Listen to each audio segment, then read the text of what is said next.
여호와께서 모세에게 말씀하여 이르시되 이 명수대로 땅을 나눠주어 기업을 삼게 하라. 수가 많은 자에게는 기업을 많이 줄 것이요 수가 적은 자에게는 기업을 적게 줄 것이니 그들이 계수된 수대로 각기 기업을 주되 오직 그 땅을 제비 뽑아 나누어 그들의 조상 지파의 이름을 따라 얻게 할지니라. 그 다소를 막론하고 그들의 기업을 제비 뽑아 나눌지니라.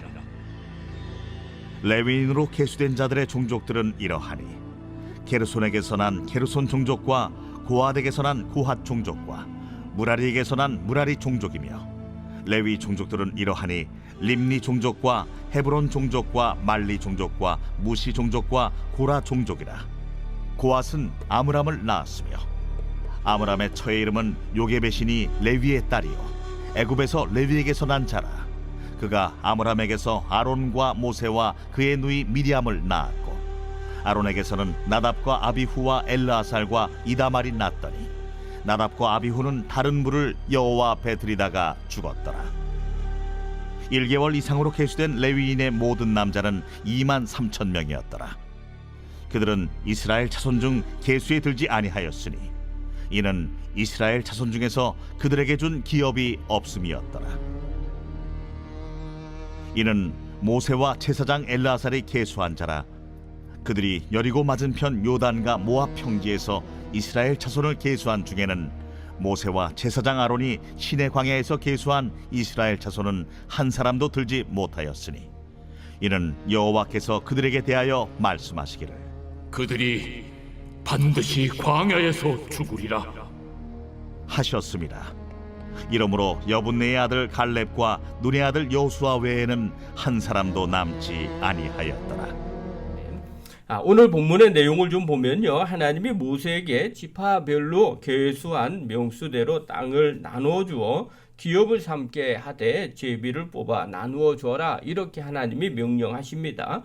총계에 들지 않는 레위는 기업이 없다고도 말씀하십니다. 하나님의 말씀대로 모세와 아론이 시내 광야에서 계수했던 이스라엘 자손 중 갈렙과 여호수아를 제외하고 모두 광야에서 죽었다 하는 내용이 오늘 본문의 내용입니다. 오늘 이 본문을 통해서 우리가 살펴볼 게 하나 있어요. 기준을 정하시는 하나님에 대한 우리가 어떻게 그것을 바라보고 인정하는가 하는 부분이에요. 많은 사람들이 세상을 살 때 대부분 기준을 어디에다 두느냐? 자기 쪽에다가 둡니다. 이게 본능입니다. 그러니까 인생이 뜻대로 되지 않으면 대부분 다 불공평하다, 이렇게 생각을 합니다. 다른 사람 입장에서는 또 내가 되는 것이 불공평할 수도 있다는 거예요. 근데 그런 생각하지 않습니다. 그러니까 내 입장에서 보는 거죠. 누군가 나보다 많은 것을 받으면 억울하다고 느낍니다. 그런데 또 다른 사람이 보면 내가 갖고 있는 게 그 사람 입장에서도 억울해 보일 수도 있다는 거죠. 그런데 늘 우리는 기준을 어디에다가 두느냐? 내가 보기엔 또 내 입장에서 이렇게 봅니다. 이게 인간의 본성이에요. 그런데 성경은 그렇게 말하지를 않습니다. 성경은 기준을 어디에다 두느냐? 하나님의 판단을 인정하느냐 아니냐, 여기에 기준을 둡니다. 그러니까 하나님의 방식이 너의 기준보다 옳다고 고백할 수 있느냐? 이것을 성경은 계속해서 말하고 있어요. 오늘 본문에도요, 이 질문을 던지고 있어요.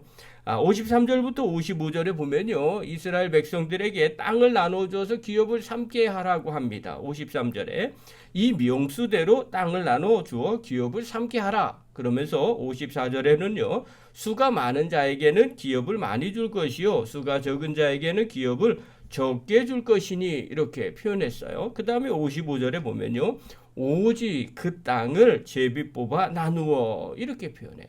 방식을 제비를 뽑는 거죠. 하나님은 두 가지 기준을 사용하셨는데 첫 번째가 뭐냐면 인구수 따라서 나눠줘라, 이렇게 얘기해요. 나름 합리적인 거죠. 사람의 필요와 형편에 따라서 좀 나름대로 공평하게 하나님이 기준을 정하셨어요.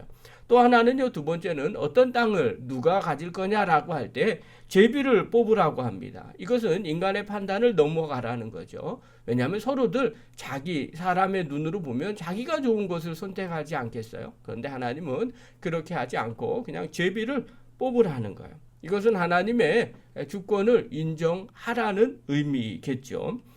이 분배 앞에서 우리가 이 방식과 이 분배 앞에서 어떤 태도를 가져야 되는가? 아무리 생각해도 그건 맞지 않습니다. 내가 보기에 내가 좋은 거 선택하겠습니다. 이런 사람이 없는 거죠. 왜냐하면 성경은 믿음은 하나님의 기준에 맞추는 사람들 그리고 또 거기에 맞춰가야 되기 때문에 그래요. 그래서 하나님이 정하신 방식은 옳다라고 인정하는 것이 믿음이에요. 왜냐하면 하나님이 기준이기 때문에 그렇죠.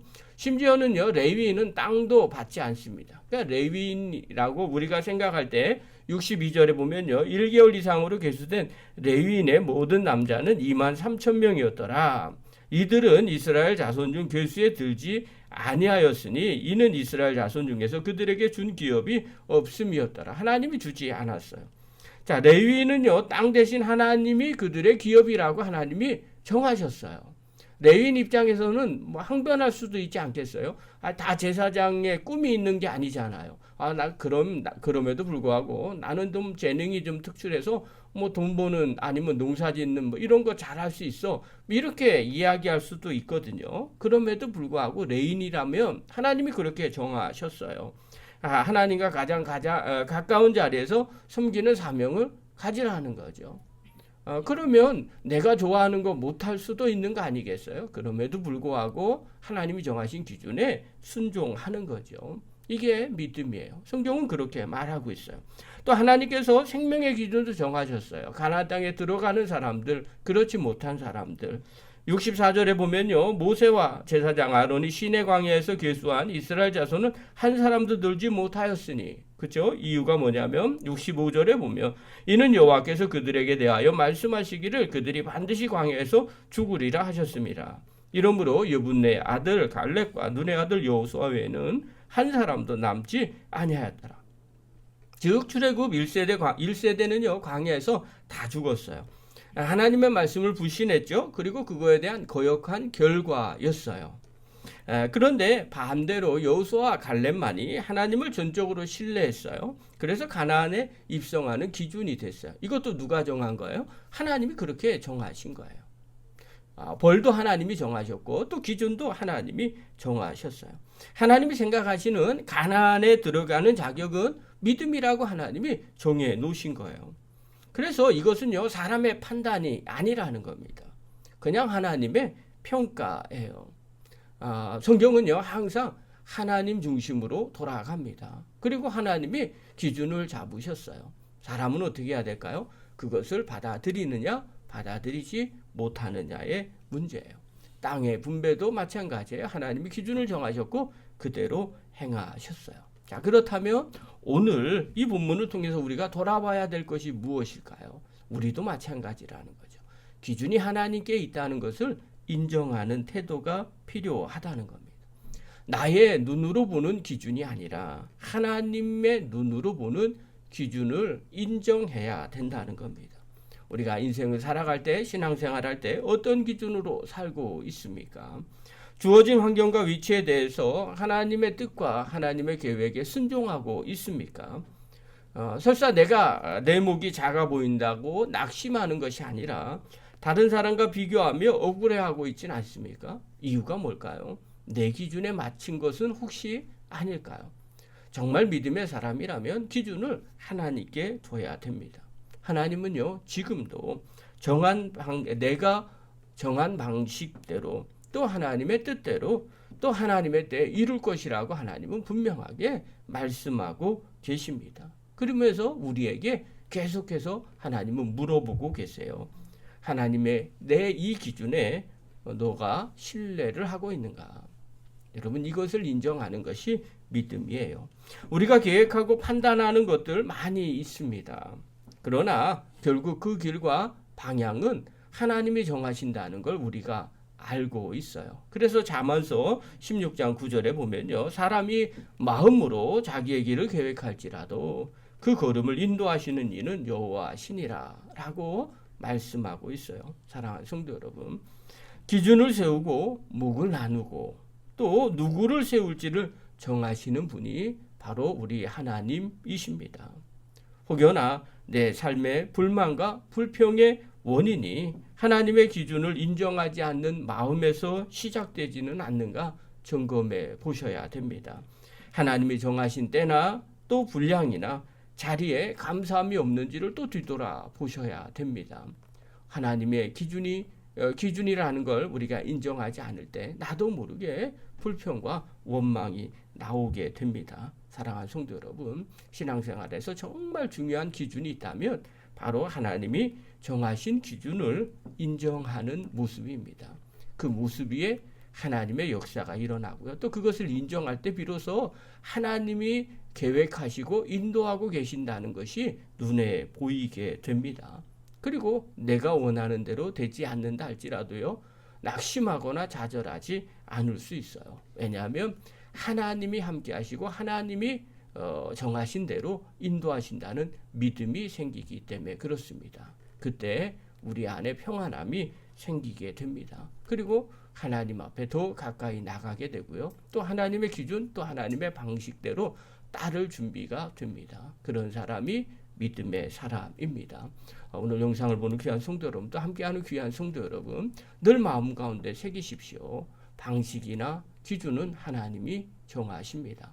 우리는 그것을 인정하느냐, 인정하지 않느냐의 문제 앞에 있습니다. 믿음의 사람이라면 그 하나님의 방식을 인정하는 성도가 돼야 되죠. 그리고 그런 사람을 통해서 하나님은 일하십니다. 저와 여러분들 날마다 주님의 기준에 바라보고 그것을 바라보고 인정해서 하나님 앞에 믿음 앞에 서가고 순종의 사람으로 세워져 가는 하나님의 거룩한 종들 되기를 간절히 축원합니다.